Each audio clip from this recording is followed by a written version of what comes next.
Hello, everybody, and welcome to the PHLY Eagles podcast on a Wednesday morning. Bo Wolf, Zach Berman, and jumping off right from the get-go in studio, Fletcher Cox off the bye. Fletch, how are you? How's the body feeling? How was the rest and relaxation? I tell you what, it's good to be back. Also good to be back here.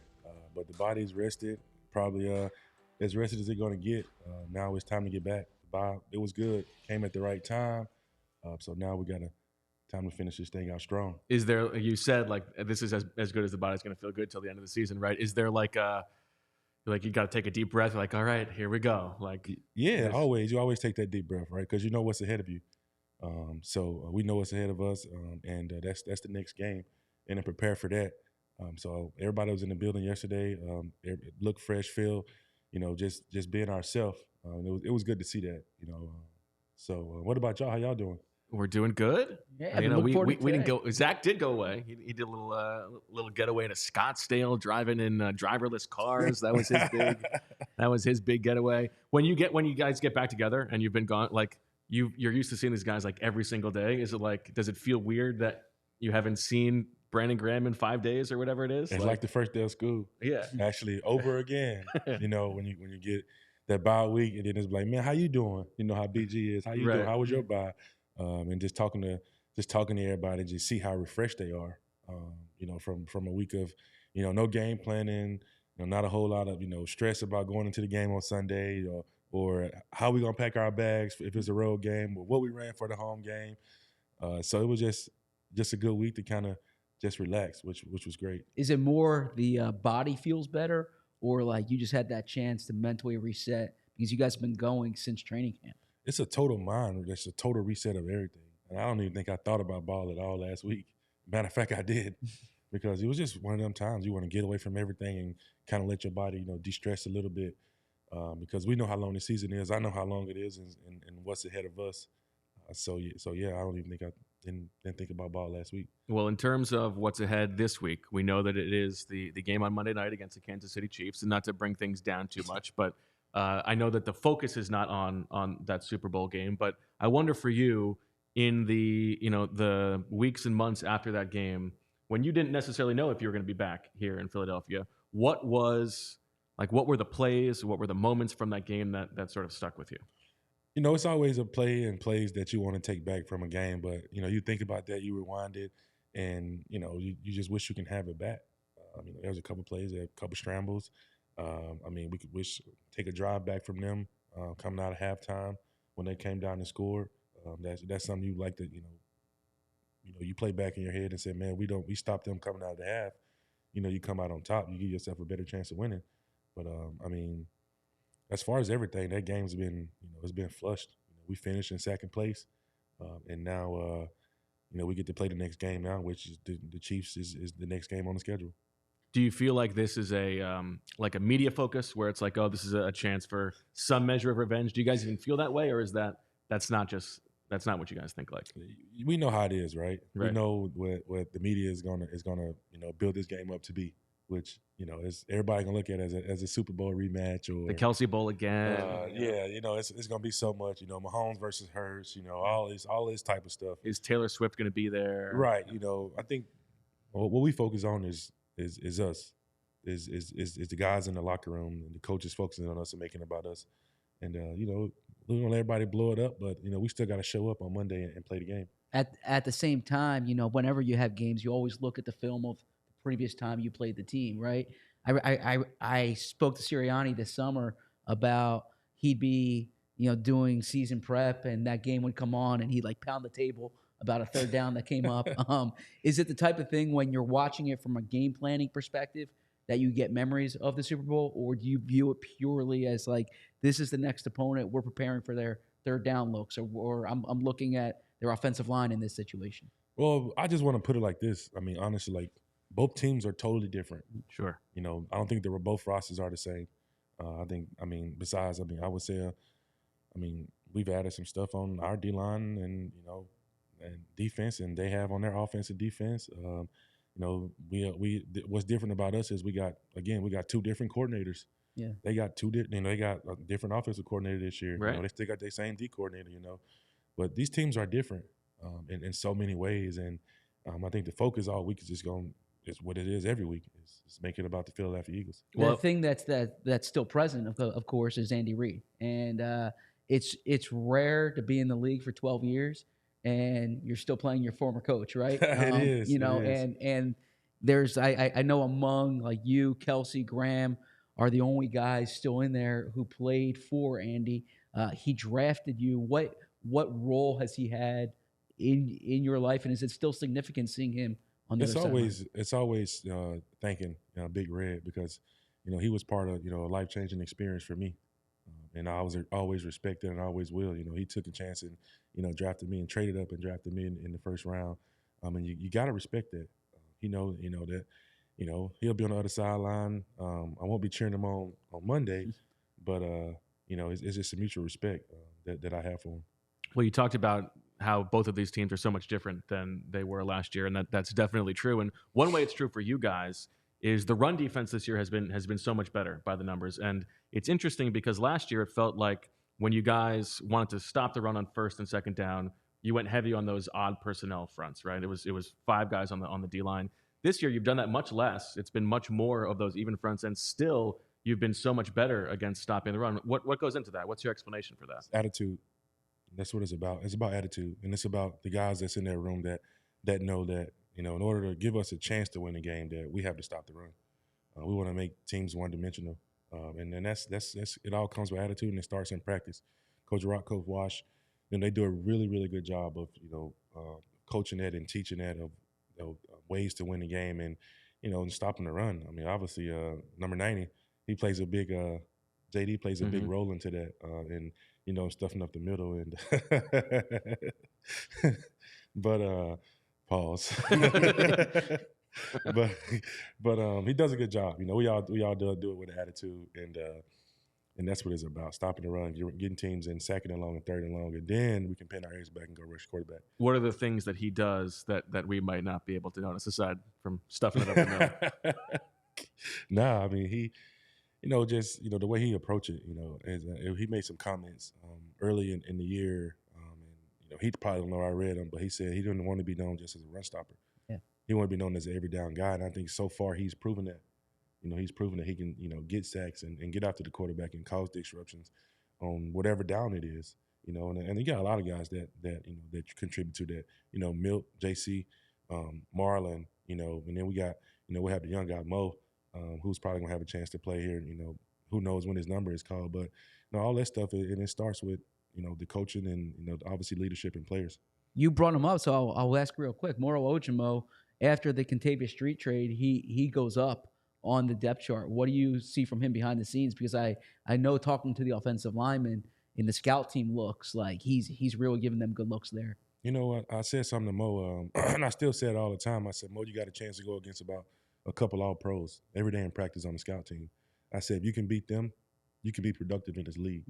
And that's the way he approached it every day.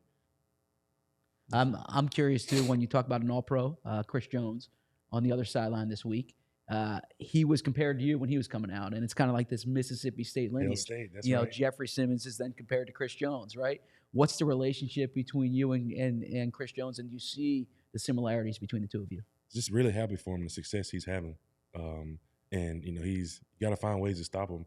I don't think you can stop him. You can slow him down, but it's hard to stop a guy like that that's just been dominant since he came in the league. They line him up all over the place, and it's kind of hard to tell where he's going to be. They do a good job at it. He do a good job at maximizing his opportunities when he get a chance to line across. But I'm happy for him. Our relationship is there. I check and text on him. Text and check on him and make sure his well-being is good. But Chris is a good dude. Now, Fletch, after you leave, Zach and I are going to do this thing where we're going to draft the guys on defense who we think are going to have like a better second half than they had a first half. If you had the first pick there, anybody on defense who you think is going to have a better second half than first half, who would you say? And you can pick yourself if you want to. Nah, that'd be biased. I could pick myself.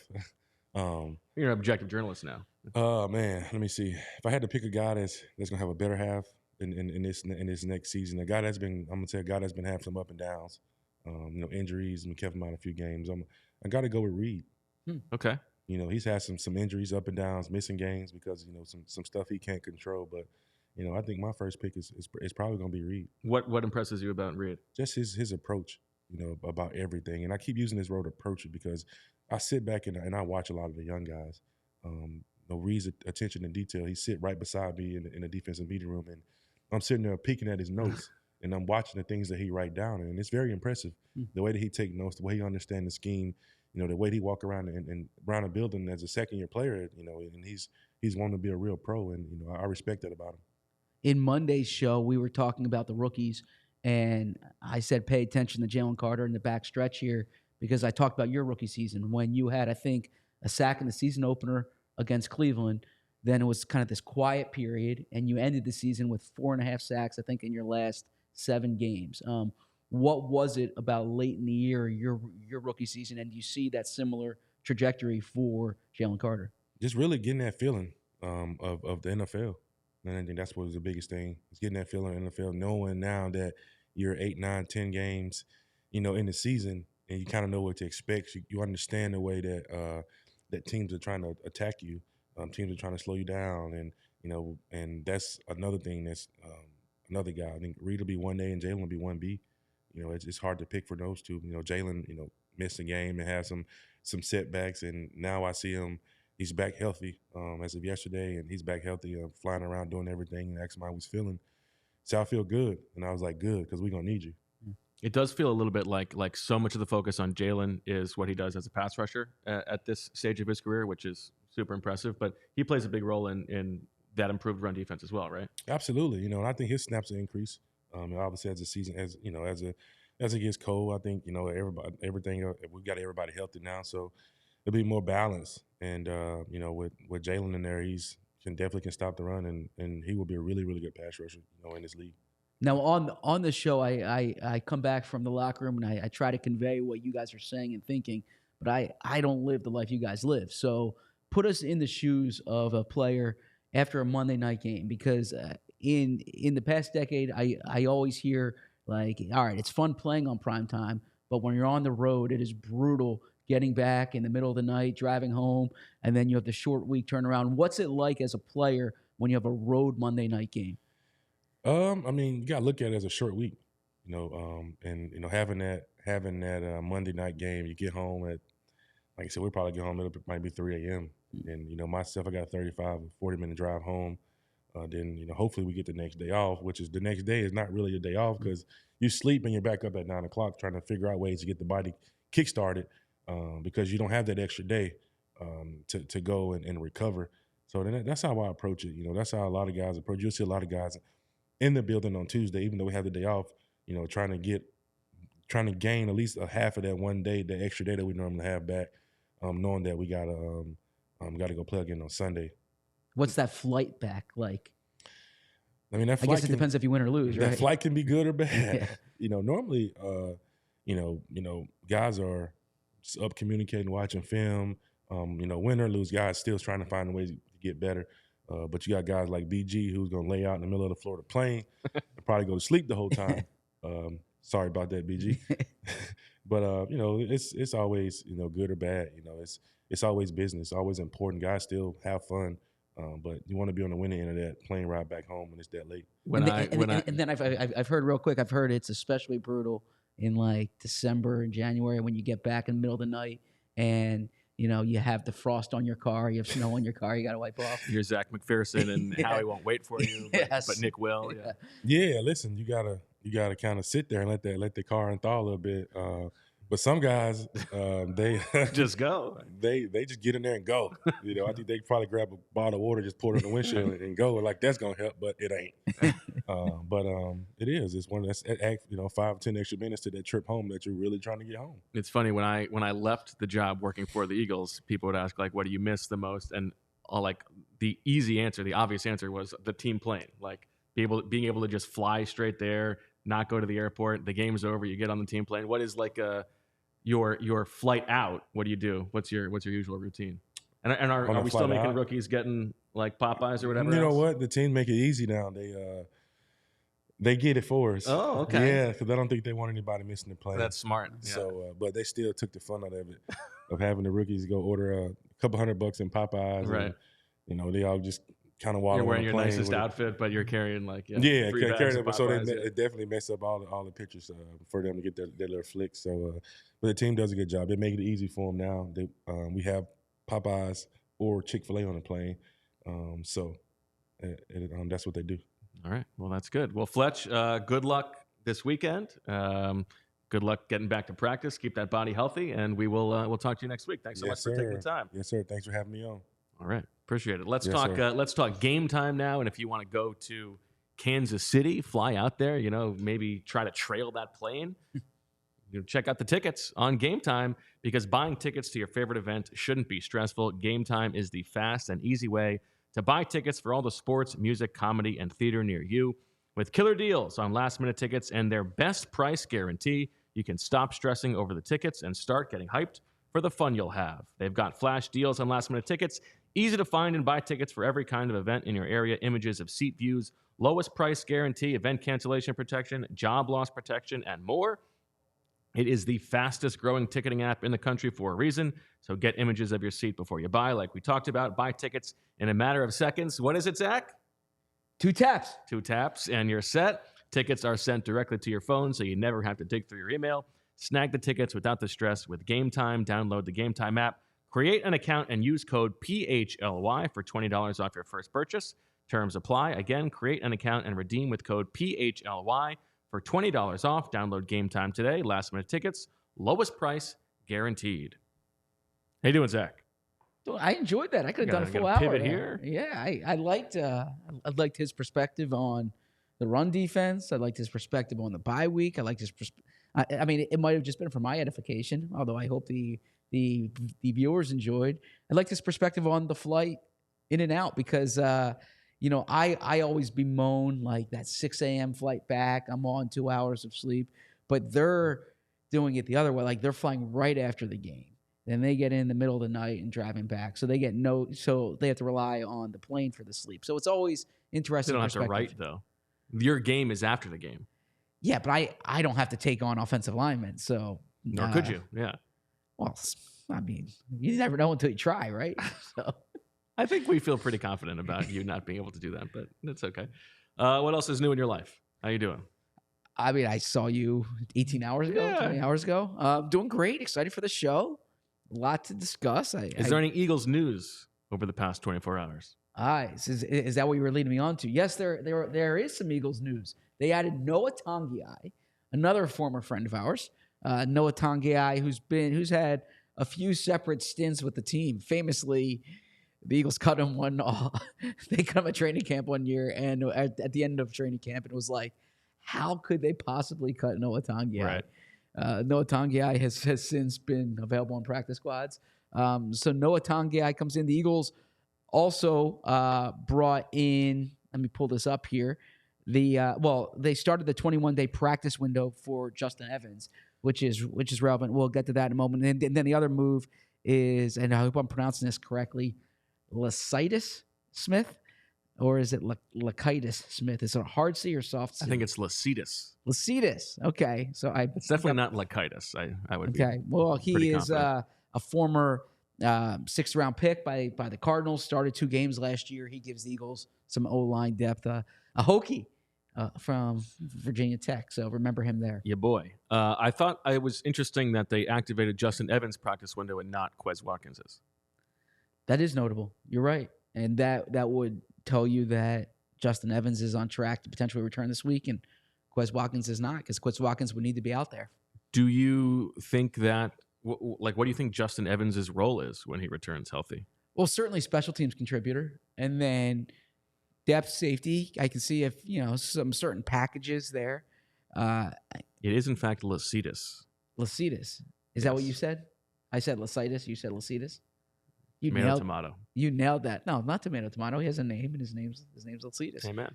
Actually, I was listening. I was in the car last night with Emily listening to the show, and why would you subject Emily to that? I got it. She said, "How do you say Philadelphia?" Okay, Philadelphia. That's how you say it. Yes, she said, "You say Philadelphia. It's Philadelphia." You got a lot of weird pronunciations, but that's why we love you. Well, that's like a tomato thing, isn't it? Sure. Okay. But yeah, she brought that up. Anyways, Yeah, it is notable that they started Justin Evans' clock here and not Quez Watkins. I imagine Justin Evans provides them the depth behind Byard and Reed Blankenship. Of course, when he was healthy, the Eagles did not have Kevin Byard. And now they kind of have a few of these. Well, I shouldn't say a few of these. They have two of these hybrid, slot safety guys in Sidney Brown and in Justin Evans. I do think the Eagles are going to mix in some 3 safety packages as the season progresses. I would imagine that's more Sidney Jones than Justin Evans, but the Eagles did like Justin Evans coming out of camp, and he had a good camp. I mean, Justin Evans was ahead of Sidney Brown coming out of camp and until he got injured. I don't love Justin Evans as a nickel. We saw him do that in a bit role over the early part of the season. I don't think that's his best skill set, nor is it Sidney Brown's best skill set. But I think this means that maybe they can play a little bit more dime than they have. But I agree. I don't think he's taking Kevin Byard's spot. Justin Evans, by the way, another Mississippi guy on the team. Mississippi's a under-the-radar hotbed for football talent. Yeah. Fletcher Cox, A.J. Brown, Nakobe Dean. I can keep going on. Okay, keep going. Justin Evans. Davion Taylor was from Mississippi. Gardner Minshew was from Mississippi. Kenny Gainwell's from Mississippi. Pretty good. Yeah, so a lot of talent in the state of Mississippi. And, of course, this begs the question, a Mr. Mississippi? It doesn't beg that question at all. Did I say Sidney Jones, by the way? I meant Sidney Brown. I think you said I said Sidney Brown. Okay. All right, Zach. Yesterday we had our draft of the offensive players who were going to get better or worse over the course of the second half of the season. Our little stock draft. You took. Let's run this down for the people. You had Devontae Smith up, DeAndre Swift up, Jordan Mailata down, Cam Jurgens up, Julio Jones up, and Jason Kelce down. What a shot across the bow of Jason Kelce. I think if you haven't watched or listened to the show, go back and listen or watch, and you would hear about why that I said Jason Kelce's stock cannot get any higher. By the way, I see Darius Slay. Darius Slay went to Mississippi State, but he's not from Mississippi. He's from Brunswick, Georgia. Okay, so just I mean, how dare you? How dare you, Ash? You mongrel. I'm not saying mongrel. I'm just simply. I didn't miss that. That was not one of omission. I had Jack Stoll up, A.J. Brown down, Rashad Penny up, Olamide Zaccheaus up, Jalen Hurts up, and Marcus Mariota down. What a good pick that was. All right. It is my turn to pick first on the defense. I feel like I think you did the right thing yesterday deciding to go first on offense, because I do think that Devontae Smith up was the obvious pick. Sure. These far and away number one seed here, and I don't think that exists on defense. I am tempted to just follow Fletcher's lead. I mean, the guys know. I think Reed Blankenship has been extremely good over the first half of the season when healthy. He has missed 2 games. He had 1 game in which it seemed like he struggled a little bit, but other than that, I think he's been really good. The case for him being better than that is he plays the entire half. He stays at that consistent level. I think I'm willing to buy that. I'm gonna back up Fletcher Cox. I'm gonna say Reed Blankenship up establishes himself as a bona fide, very good starter in the NFL. Yeah, a little cheat code on your part. You get to phone a friend. You get to ask the 12-year pro who's in there every day. You let me have that. You let me go first today. Yeah, I agree with you there. And I was wrong on Blankenship going into the year. And I took that L, and I'm really impressed with the way Blankenship's played. I thought the Commanders game, he was kind of up and down in that game. But overall, the consistency, the nose for the football, that was a really good anecdote that Fletcher had, looking over at Blankenship's notes. And it reminds me of Malcolm Jenkins. Malcolm Jenkins in his locker has these spiral notebooks from every team that he's played against. He keeps the notes. So, for instance, when they played against the Patriots in the Super Bowl, he went back to look at all his notes against Tom Brady in the past. So that was really good perspective there. And it is not the first time that I have heard somebody in the locker room sort of praising Reed Blankenship in the way that he goes about his business. Remember the question from the summer about which guy is primed to have a big season, when most people said Jalen Carter. Devontae Smith said Reed Blankenship, and I think he's a very good, reliable narrator on that front. And we've heard guys, even in the secondary, talking about just the way that he goes about his business like a pro. It has impressed guys in the locker room. Yeah, and I'll give a shout out to you. That's part of why. That's one of the reasons I like that survey you do every year, because the players know, right? Like coaches sometimes, I feel like coaches sometimes don't know, because I agree. because coaches sometimes want the player to be what they have in their mind, or like we either drafted him or we signed There's him. a little bit of baggage. or- Like, this isn't the guy that I wanted us to draft. And Yeah. Whereas players know. Players always know. And players know if a guy's struggling. Players know if a guy's playing well. So I like that one there. I'm going to go. Now you're going to laugh when I say this. Okay. Whatever. I think I know who you're going to take. Whatever Derek Hold on. Barnett stock you're still holding on to. This is where you're going to start? Well, I'm not doing this. I'm not doing this sequentially. He's first on my.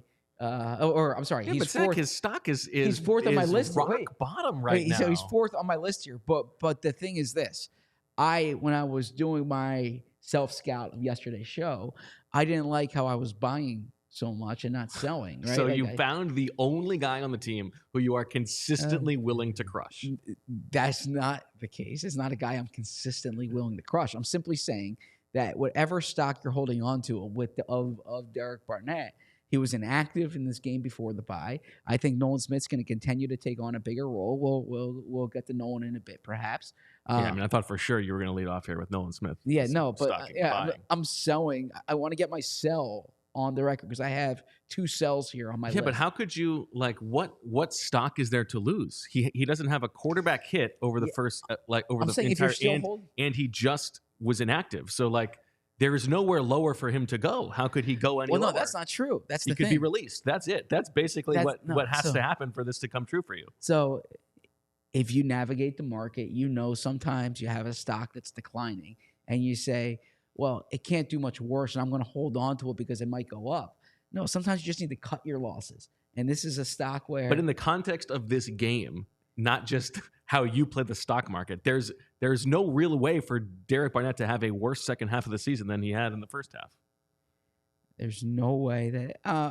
that's not true because he can be inactive the rest of the way. Well, borderline better than what he's done so far. No, like literally, if you are inactive, that's worse than getting 12 snaps a game. So we already saw that he was inactive before the bye, and I think he could be trending in that way, especially if they're focused on special teams. This is a very funny, self-parody first overall pick for you. It's pretty good. Okay, I didn't realize we were drafting it sequentially, but okay. I feel good about that one. Okay. Steve TSRA says if you're still holding Derek Barnett stock, you're probably still waiting for your NFT apps to bounce back. Not apps, apes. Okay, sorry. I need to get my eyes checked then. Okay. Okay. I'm gonna go. I'm gonna play the man and not the board. I'm gonna take Nolan Smith up because he has not done much over the first half of the season. Hasn't played more than 9 snaps in a game. I think he is going to play more. I think he has to play more. If you look at how many snaps Haason Reddick and Josh Sweat have played, obviously those numbers are way up. Josh Sweat's in particular are way up. He's on pace to play 150 more defensive snaps than he's ever played in a regular season. The Eagles need Nolan Smith to play more, and whatever he brings to the table is going to be more than he brought to the table in the first half. So I'll buy Nolan Smith. Okay, I'm going to go with my other sell here, and that way I have my sells on the record, and then I can start buying. Okay, I'm selling Nicholas Morrow. Because Nicholas Morrow is going to take on a bigger role here. And I actually like the way he's played in the role that he's played. But I think it's one of those things where you can get exposed when you play more. There's a reason why he didn't make the 53 out of the summer. I thought he popped when they brought him back up after Nakobe's injury. And then they were rotating him and Nakobe. And I actually think that if you just look at it objectively, if you take away the draft pedigree, you can make an argument that he outplayed Nakobe during some of the, during those past 2 or 3 games. But I think now if he's your every snap player, then I think that might be a bit concerning. And they're facing teams that are really going to try to take advantage of the middle of the field. Now, I don't think Morrow's going to be one-on-one against Travis Kelce, right? But that's the top option for the Chiefs. Dalton Kincaid's really come on recently. That's going to be a tough matchup against the Bills. Then you got George Kittle, and again, it's not like Morrow's one-on-one against the tight ends, and they have safeties for that. They have obviously Zach Cunningham has length, but Morrow's navigating the middle of the field, and I could actually see also one of the reasons why I'm selling here is I could see the Eagles going with more 3 safety looks, and when they do that, you could say, well, Nicholas Morrow is the green dot player. I think in that case, they could have Reed Blankenship wearing the green dot because they're not necessarily giving that to Zach Cunningham. So that keeps Zach Cunningham on the field, and you have Blankenship calling the defense. And I think, I think that does make sense. I think like getting Sidney Brown on the field as the second line, like de facto linebacker sort of makes sense for them personnel-wise at the moment. And that's why I think a lot of what you said I agree with. It's why I'm going to draft here Zach Cunningham down because I think the first half of the season has been nothing but a pleasant surprise because there were not high expectations for Zach Cunningham. He's played very well for the most part, but now with Nakobe Dean out for an extended period of time, he's going to be much more in focus. He's going to be the linebacker who's on the field the most. He's going to be the guy who opposing defenses are trying to target, I think he's going to be exposed is too strong of a word because it's a very difficult position to play, but I think he is going to be the target of opposing game plans. And I also think that he has this extensive injury history of recent years. He's been healthy. I just think he's been playing a little bit over his skis so far. I mean, if we're down on both these linebackers, if we kind of look at it from a big picture perspective, this is a spot to be concerned about going forward here. And that's not to say that like Nakobe Dean's injury is really costly in the sense that Nakobe Dean has been inconsistent, and we knew the Eagles aren't really prioritizing linebackers. But the fact that they had Anthony Barr in for a workout shows that they're at least considering like veterans at this position here. How excited were you about the Anthony Barr thing? Define excited. Like how excited was I? I wasn't excited. I wasn't scale like jumping up and down, but on a scale of 3:30 a.m. post game pod to riding in a Waymo for the first time. Okay. Well, if that's a 10 and the other one's a 0. Yeah. So let me find something in between there. I was probably as excited as here, let me think. When you get like when there's something you're trying to purchase and you get like the discount in your inbox. Okay. And you're like, I was in the market for that. I was going to get this anyway. I was in the market for that. I was kind of on the fence about getting it, but now here I get this 50% off plus the extra 15% off. If pretty if excited, actually. Yeah, that. So you were very excited. No, I mean that's kind of the way I said. Like Anthony Barr. Oh, I loved Anthony Barr when he was at UCLA. Of course, I mean, I thought that I really liked him early in his career with the Vikings. I thought when the Jets were about to sign him, that was going to be a big signing. He's obviously bounced between a few teams, but yeah, I like that the Eagles were looking at it. But it's kind of like the signing in Minnesota. It's like a damned if you do, damned if you don't thing because he signed because Jordan Hicks went on IR. So it's like, well, you lost Jordan Hicks, so that's a real tough one. But then you bring back Anthony Barr. So you kind of see it from both perspectives. More or less excited than Miles Jack?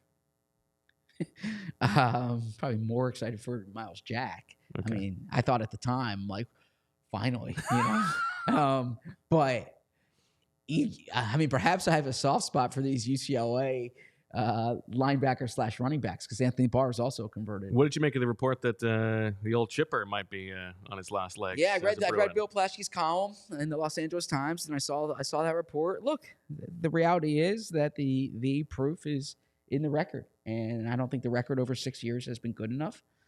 He's been there for 6 years. Number one, and then number two, that's a long time. Like college football coaching, it's a different game, and when you look at the transfer portal and you look at NILs, it is like it's fundamentally different being a college coach now than when Chip was at Oregon.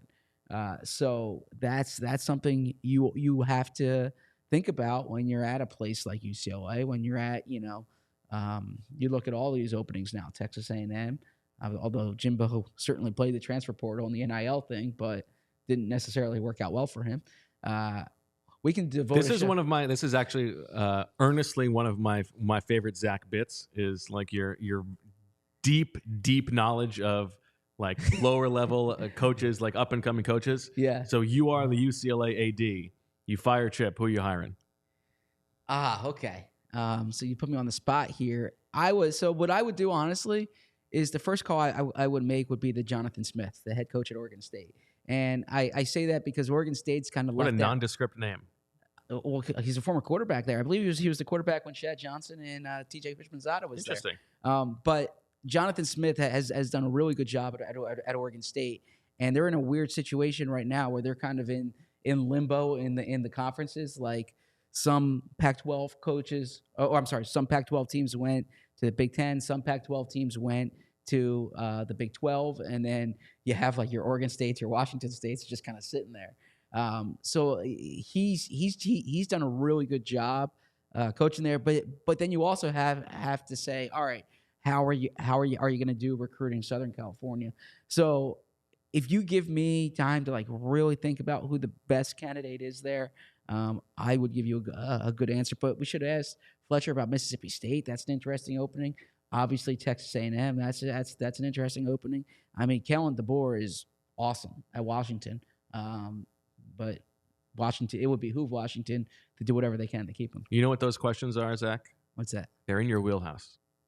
Okay. I like that. And shout out to Wheelhouse because if you follow them on Instagram like I do, you see that this weekend they have trade day for the kids. They sent me a DM about it, but Did they? I got to say, I already knew because I planned this with my son, and I'm going to do a better job as a father this time. I know what to expect. All right, we're going to not just bring his bad cards. We're going to bring his, I was kind of like the fantasy football owner who is trying to get like a premium player now for, guys you're going to cut. Sure. Like I told him to bring all his bad cards. No, he's going to bring his good cards, and he's going to trade good Show for him good. off. Peacock a little bit. He's going to trade good for good. And the reason is because Wheelhouse is our go-to sports card gift and apparel shop in the Delaware Valley. Their motto is cards and community because love of sports unites us all. They carry all of your favorite card brands like Topps Chrome, baseball, and Mosaic football, as well as t-shirts, hats, hoodies for brands like Mitchell & Ness, 47 brand, Junk Food, Starter, and Shy Vintage Sports. I will emphasize that too. It's not just a card shop. They have that because I keep talking about Reed. He needs a winter hat. And he asked me if he can get one this weekend when we go to Wheelhouse because he saw they had it last time. We didn't necessarily. Isn't that what Emily did? Didn't she get a winter hat there? Yeah, and then he likes it more. No, but he couldn't get a hat because he got a pack of cards. Okay. And so, but he'll be able to get a hat this weekend. If you're looking to grade your sports card collection, Wheelhouse offers PSA grading submissions. They also host tons of different family-friendly events and birthday parties every month. Stop in to either of their stores in Wayne or Westchester. I go to the one in Wayne. It's open 7 days a week, and it's open at 11 a.m. Use code PHLY and get $10 off any purchase of $25 or more in store. Also, be sure to give them a follow on Instagram at Wheelhouse Cards. All right. You are up with your third pick of the stock draft here for the defensive side. I see real quick. I've been looking in your eyes. I haven't been looking at the board. Gavin says, why won't Zach and Bo acknowledge the discussion? What's the discussion, Gavin? Which one is it? I don't know if this is what he's talking about. Is it There's been a inappropriate? bit of a debate about who is a more beloved or less beloved Philadelphia athlete, Derek Barnett or Furkan Korkmaz. Oh, I mean, Derek Barnett has to be more beloved. Derek Barnett literally recovered the fumble. He has the most famous fumble recovery in the Super Bowl. I also think, and I'm writing the companion piece to everybody, to check in the midseason on offense. That's for the defense that's coming up. And I've written about Derek Barnett. I do think that like the way that his career has sort of fizzled, is making people forget that he was a good player for the first 3 or 4 years of his really career. good. I would say He was a productive, starting caliber defensive end. And his career has sort of fizzled out since then. But he was a good player for a good stretch of time and was not a bust as a first round pick. Yeah, he certainly wasn't a bust. He was productive. I wouldn't have given him that second contract, but I hear you there. Now, yeah, I'm looking forward. I'm looking forward to that piece. FurCon. The thing with Furk is like it's the most random trade request. Like long, he requested a trade last year and he's still on the team. So this thing has been lingering. You're up. I am up. Okay, I'm going Bradley Roby as actually, yeah, I already said it, so I can't take it back. Bradley Roby as a stock I'm buying. I think he's going to help stabilize the slot cornerback position. He's here for that reason. The Eagles didn't put him on IR because they expected him back for this game. I've actually spoken to Bradley Roby a few times over these past few weeks. Fun guy to talk to. I'm looking forward to a potential Wolf's Den with Bradley Roby because I think he can. I think he can play ball with you there. He is, but from a football perspective, Bradley Roby is he's a veteran. He's played that role. He knows what to do. Now you put him between, two veteran corners, and you got Kevin Byard. I think the Eagles are really hoping that he provides stability at that spot. Can I play a little devil's advocate on Bradley Roby? Let's hear. This is a guy who was cut by the Saints. Yes. Over the season or over the summer. He was available to be signed in week 5 when the Eagles added him. He's a player who has had trouble staying healthy the last couple of years. He is 31 years old. Why are we so sure that he's going to be able to stabilize the nickel position? We're not so sure about it, for sure. I mean, we're not. I thought he played decently. He played the Rams game and the Jets game, right? I thought he played decently in those two games. And I just think that he's an upgrade over this rotating cast of Sidney Brown and of Eli Ricks. Okay, I'm up next. Do I take the easy one? I'm gonna go with you know what? I'm gonna take the bigger swing. Because I know that I don't think you're going to take the other ones that I have on my board here. I'm going to take the big swing. I'm going to say Jalen Carter goes up even more. That's what I was going to go with. And that's why I hesitated. Because I don't – it's going to take a lot for as impressive as Jalen Carter has been in the first half of the season to get even better than that. But I think if you think about the Eagles playing some more national games, the spotlight on them a little bit more as they push for – potentially the number 1 seed. I think that he is a player who is going to make some impactful plays. And down the stretch, if Jalen Carter is sort of a beast, I think the narrative will follow him. Maybe he's the defensive rookie of the year, which is what he said his goal was in the summer.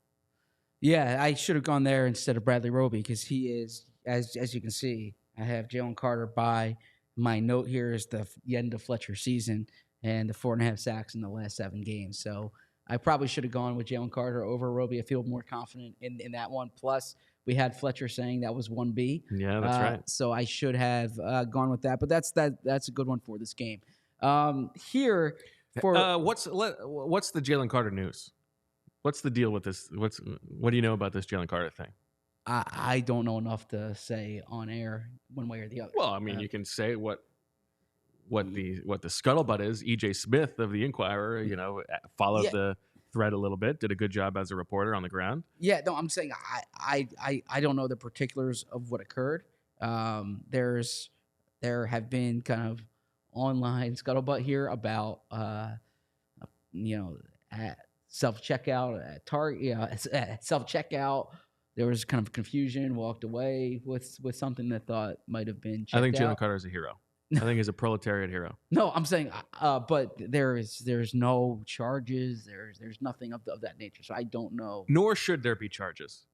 No matter what happened, if you as a business have made the decision that you are going to put self-checkout on the customer, you are making the decision that everybody is allowed to steal. That's the deal. Like if you don't want to pay. If you don't want to pay people to have that job, then I'm sorry. That is the decision you are making. You know who has more money than Jalen Carter? Target by like an exponential degree. Okay, if they don't want to pay people to service those checkouts, then I'm sorry. You don't get to complain if somebody misfires a thing or decides to just take it.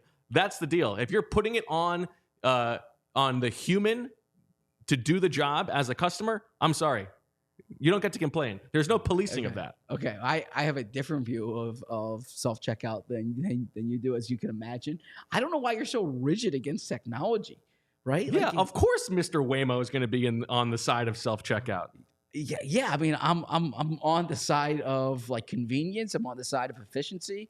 I'm on the side. It is not convenient, nor is it efficient. Well, I do think we need because to get, every time you go through self checkout, guess what? You got to call somebody over because something's not scanning correctly. well, that happens to me at the grocery store a lot too, where there's like I'm trying to be efficient here, and there's someone in this self checkout line who can't figure out how to do. It's not your fault. It's someone else's fault for they can't figure it out. Yeah, I'm usually pretty good. I'm usually pretty good about it. Like I've got the self checkout down, but I used to work at a grocery store, so I'm good at finding the code and the QR code and or not the QR code. I don't know what happened at Target with Jalen Carter, but I'm more proud of him for this than anything that he's done on the football field. Well, let's not suggest that he did something here, right? We don't know that, but there hasn't been an arrest or anything of that nature. I think if you have made the business decision to go to self checkout, to not pay workers, to put the onus on the customer, you don't get to complain if they're not doing it correctly. Okay. Wow. Yeah. I mean, and I also think that there's a very seedy level of entrapment to this. If there are police like monitoring who's doing it or not, and it happens to be that Jalen Carter gets caught, I don't think that's great either. Yeah, look, I agree with that part of it, but I'm not advocating that because their stores have self checkout, therefore shoplifting's okay. You're like listen, that's not what I'm going to do. You're like Uncle Leo. No, I'm like that's. First of all, I'm going to choose. I'm going to, if I can. I understand the reference. Okay. If I can, I'm going to choose to go to an actual checkout with a human being. But really, yes, because you want to have conversation. No, with them? because okay. I want that person to continue getting paid for their job. Okay. But I'm not like I'm not stealing things on purpose. Or not on purpose. But if you are putting the onus on the human, you can't complain what they do. Yeah. I got to say, I go for the more efficient one, right? So if there is a line at the self-checkout and there is no line at the checkout counter with the human, I'm definitely going to the checkout counter with the human. If there's 4 people in line for the human and there's no one at the self-checkout, I'm definitely going to the self-checkout. I want efficiency. I find it very inefficient almost always. Well, unless it's like I'm going to CVS to get like 3 items. All right, that's a you problem. That's not a self-checkout. No, it's not problem. because because if I go to the grocery store, they can be scanning the stuff and I can be bagging. Where there can be 2 of us doing it at once. Okay. So you're okay with the bagger job being eliminated, just not the checkout job being eliminated. Well, because you know who was once a bagger. You. Yes. Yeah. So you're okay with it's that? It's not that I'm okay with it, but yes. I'm trying to make do with what I have been given. Okay. So there was back in the day there's a Clemens Family Markets and I'm bagging, okay? And then you can drive a bit to Blockbuster and Julia's at the counter there, okay? And nice. She's laughing. I hope I'm not sharing too much information here, Julia. Yeah. So you're Julia, okay? Were you stealing Blockbuster stuff? No, you're okay with. You're okay with them eliminating my job, but as long as Julia's job's there, you're good. No, that is not fair. You will bag. You just won't self checkout. No, because there is no bagger. I'm not bagging in lieu of somebody else bagging. I'm trying to take the onus off of this one person who has to do 2 things, and it is more efficient in search of efficiency. Yeah. I don't know that mentioning a former Blockbuster employee as the person whose job is being saved is necessarily the right way to frame it. I was speaking more of the checkout. I was speaking more of the checkout versus the bagging there, because we were doing that at the same time in high school. But in any event, safer job than Blockbuster employee. I'm in the mood I'm in the spirit of efficiency there. So yeah, I'm going to go where I can get in and out of the store as quickly and as efficiently as possible. Okay. It is your turn to draft. My turn to draft. Okay. That was a good conversation. In the spirit of buying low, okay, Give me some James Bradberry stock right now. I think that's a good. I feel like that's a a depressed asset that I'm gonna buy, and I'm gonna watch it. I'm gonna watch it go up, right? So James Bradberry has been inconsistent this season. There's no way. There's no sugarcoating that.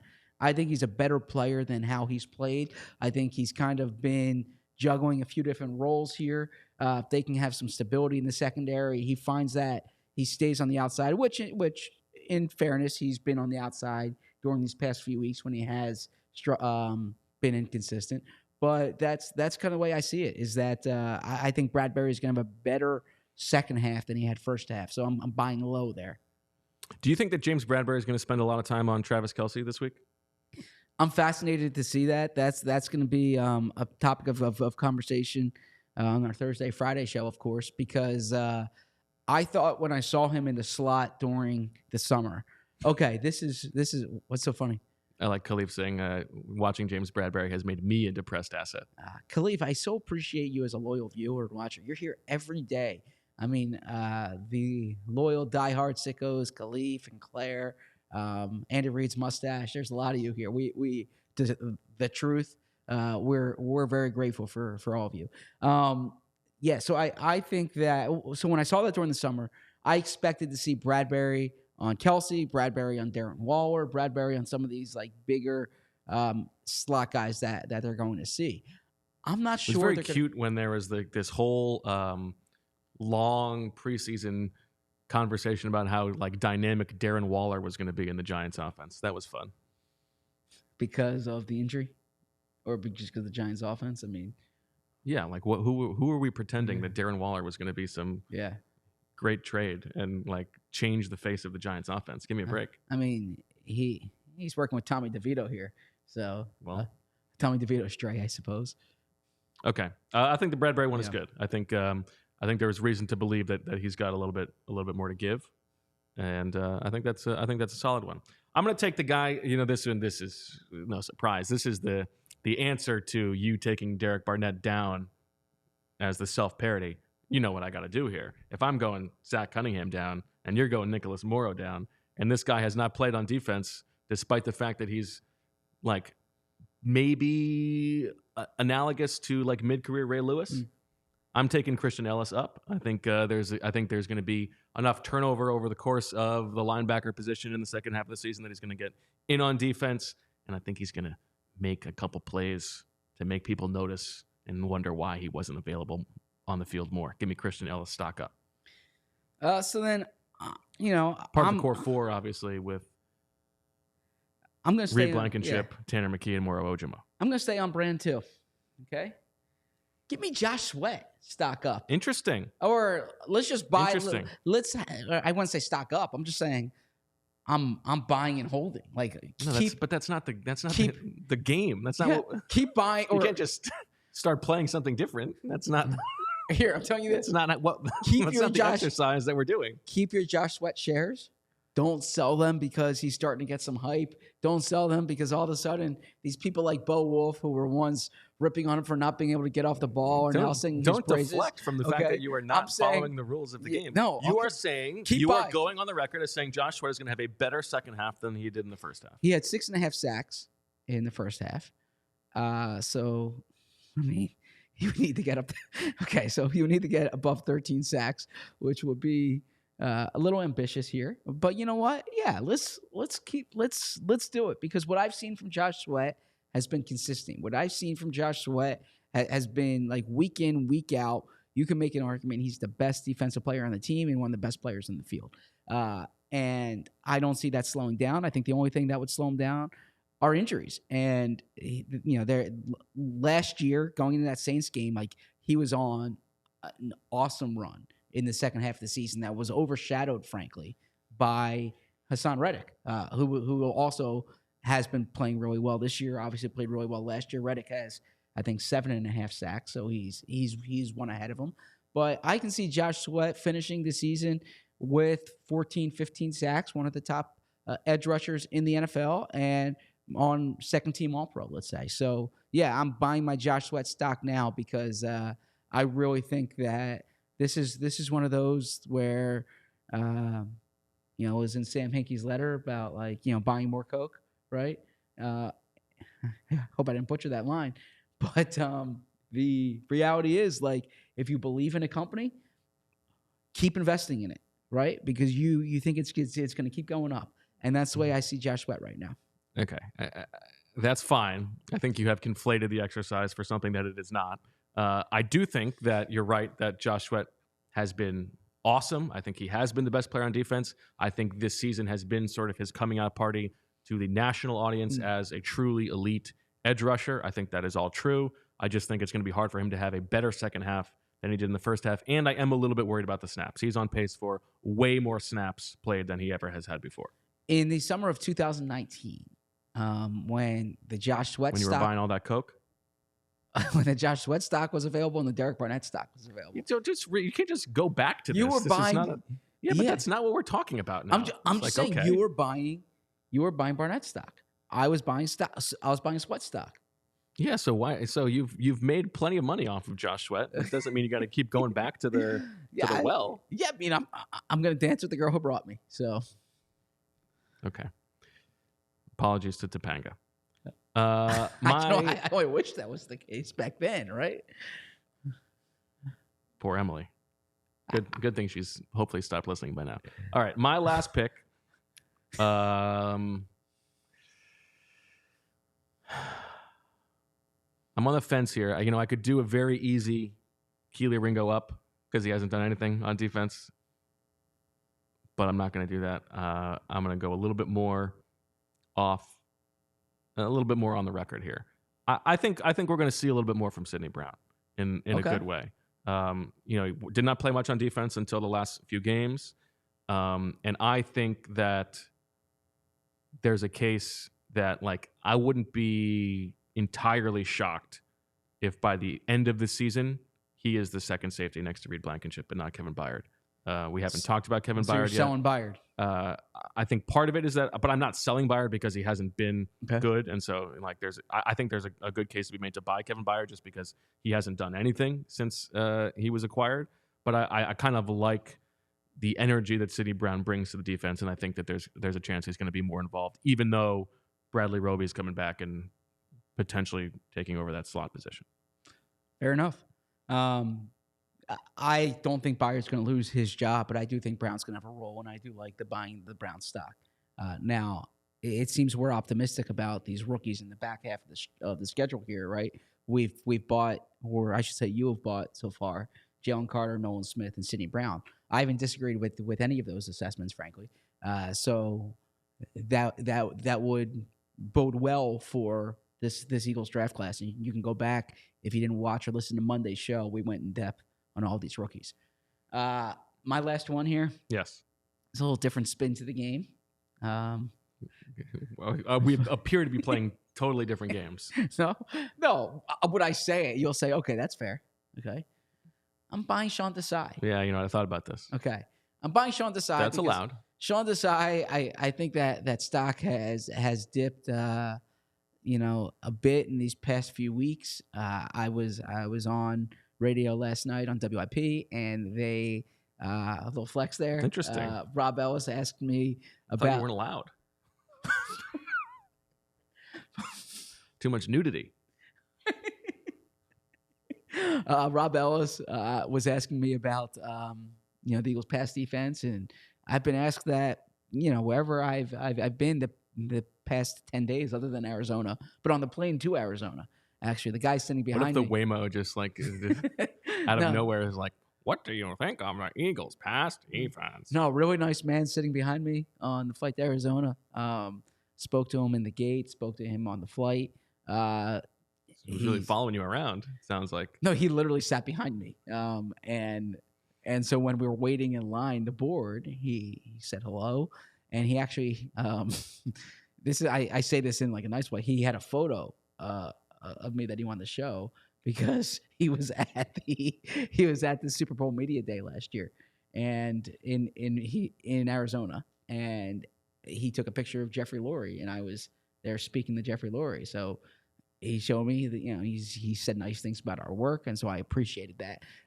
But Did you feel a little bit creeped out? No, so honestly flattered and like appreciative as I am of all. But our when he listeners. said, "Let me show you a picture of you," He didn't say did you let me feel know. like- He pulled up his phone and he said, look at this. And yeah, you just I with, re- with I- your back to the camera, no. standing at a urinal? I remembered the question at that time that I was asking Jeffrey Lurie actually. Okay. But so anyways, Conan says, Want to see a picture of yourself? Conan says, was it JG? It was not JG. JG had a game this weekend Yeah, against Zach would have Atlanta, been much happier if it was which he JG. won. But It would have been reversed. Zach would have said, "Can I show you a picture of yourself?" too?" no, but Emily did say at one point, like, you know, you can get in touch with Gannon. I'm like, Gannon's coaching. He's like Gannon's busy. He's got Kyler Murray back this week. Gannon doesn't want to hear from me right now. Yeah, but she knows that the thought definitely crossed your mind.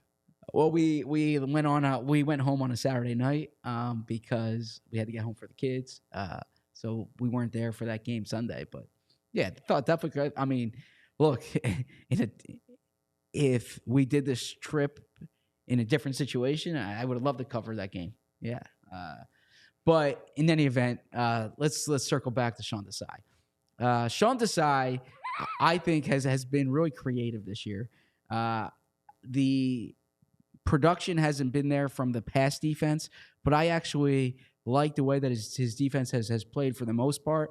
I think they've stepped up to the plate in some of their toughest games that they faced. You know, and certainly the Miami game, I was really impressed there. I thought the Rams game, he did a good job. I even think Dallas, they played Dallas well. They need to force turnovers more. That's one thing that jumps out. But no shot again in here. Turnovers aren't something I think you can coach. Like I think there's a variance to it, right?